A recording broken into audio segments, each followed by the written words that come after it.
Good morning students, welcome to the Hindi virtual classes. बच्चों, आज हम ज्ञान सागर में पाठ 6 अनोखा वरदान कहानी के बारे में पढ़ेंगे। यह एक राजा और 5 नवयुवकों की कहानी है, जिसमें बताया गया है कि राजा अपनी प्रजा का ध्यान रखने के लिए भेष बदलकर जाता था और एक बार डाकुओं ने उसे पकड़ लिया और 5 नवयुवकों ने आकर उसे बचाया। तो 5 नवयुवकों ने उसे पुरस्कार मांगे। तो राजा ने कहा कि अगर उसके बस में हुआ तो वह उन सब की इच्छा पूरी करेगा, और इस प्रकार राजा ने उन 5 नवयुवकों की इच्छा पूरी की जो कि उन्होंने पुरस्कार में मांगे थे। तो बच्चों, अब हम यह कहानी पढ़ते हैं।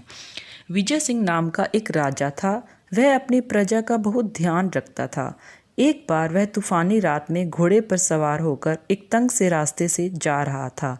भेष बदले हुए था और उसने मामूली से कपड़े पहने हुए थे। साधारण जनता के बीच जाकर उनके हालचाल का पता लगाना उसका नियम था। एक रात राजा भेष बदलकर जा रहा था, तभी वर्षा होने लगी।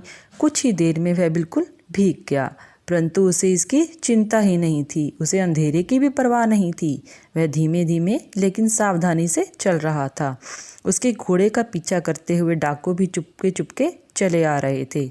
अब डाकू जो थे वो राजा के शानदार घोड़े पर हाथ साफ करना चाहते थे। अचानक डाकुओं ने राजा को घेर लिया। तो एक बार तो राजा आश्चर्य में आ गया, सकते में आ गया, लेकिन वह घबराया नहीं और बच निकलने की तरकीब सोच ही रहा था कि उसके घोड़े का खुर सड़क के गड्ढे में फंस गया। डाकू अभी राजा पर लपकने ही वाले थे, वह उस पर हमला करने वाले थे कि एक ओर से 6 नौजवान वहां पर आ पहुंचे और उन्होंने देखा कि एक आदमी मुसीबत में है और उन्होंने डाकुओं पर हमला कर दिया। इस प्रकार उन 5 नौजवानों ने मिलकर डाकुओं से राजा को बचा लिया। राजा बच गया। अब राजा जहाँ भी भेष बदल कर जाता था, उसके पीछे पीछे कुछ दूरी पर उसके चुने हुए अंगरक्षक भी रहते थे। थोड़ी देर बाद राजा के अंगरक्षकों का दल भी वहां पहुंच गया और उन्होंने सभी डाकुओं को बंदी बना लिया। राजा उन नवयुवकों से बहुत खुश था, क्योंकि बिना जाने ही कि वह राजा है, उन्होंने डाकुओं से उसकी रक्षा जो की थी। राजा ने उन्हें बहुत बहुत धन्यवाद दिया और कहा कि वे उसके साथ महल में चलें। जब सुबह हुई तो रात की घटना का समाचार सब जगह फैल गया। सारी प्रजा बहुत खुश थी कि डाकू उनके राजा का बाल भी बांका न कर सके, अर्थात राजा को कोई हानि नहीं पहुंचा सके। राज्य परिवार के लोगों, मंत्रियों, दरबारियों और सारी जनता ने नवयुवकों के साहस की प्रशंसा की।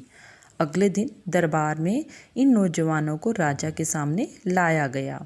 राजा ने अपने सिंहासन से उतरकर उन्हें गले से लगाया और मनचाहा पुरस्कार मांगने को कहा। राजा ने कहा, आप बारी बारी से जो चाहे मांग लो। अगर मेरे बस के बाहर ना हुआ तो मैं इसी समय आपकी कोई भी इच्छा पूरी कर दूंगा। उन 6 में जो सबसे बड़ा था, राजा ने सबसे पहले उसी से पूछा। एक पल के लिए उसने सोचा और फिर कहा, महाराज, बहुत दिनों से मेरी लालसा थी कि मेरे पास आराम से रहने के लिए एक घर हो। मुझे बस एक अच्छा सा मकान चाहिए। राजा ने उसी समय उस नौजवान के लिए आलीशान भवन बनाने की आज्ञा दे दी। अब दूसरे नौजवान की बारी थी। वह अपने पद में तरक्की चाहता था, तो राजा ने उसे राज्य में दरबारी नियुक्त कर दिया। इस प्रकार उसकी इच्छा भी पूरी हो गई। अब तीसरे नवयुवक ने कहा कि सरकार, मेरे गांव के लोग हर सप्ताह नगर में सब्जी तरकारी बेचने आते हैं। गांव और शहर के बीच कोई अच्छी सड़क ही नहीं है, इसलिए उन्हें बहुत कष्ट होता है, और ख़ासकर जब बरसात का मौसम होता है, उन दिनों में तो ज़्यादा तकलीफ़ होती है। तो मेरी विनती है कि एक अच्छी सड़क बनवा दी जाए ताकि उनका कष्ट दूर हो जाए। तो राजा ने उसी समय सड़क और पुलों का निर्माण कराने वाले मंत्री को हुक्म दिया कि फ़ौरन सड़क बनाने का काम शुरू कर दिया जाए। तो बच्चों, अभी तक हमने जितनी कहानी पढ़ी है, आप उस कहानी को ध्यान से पढ़ेंगे।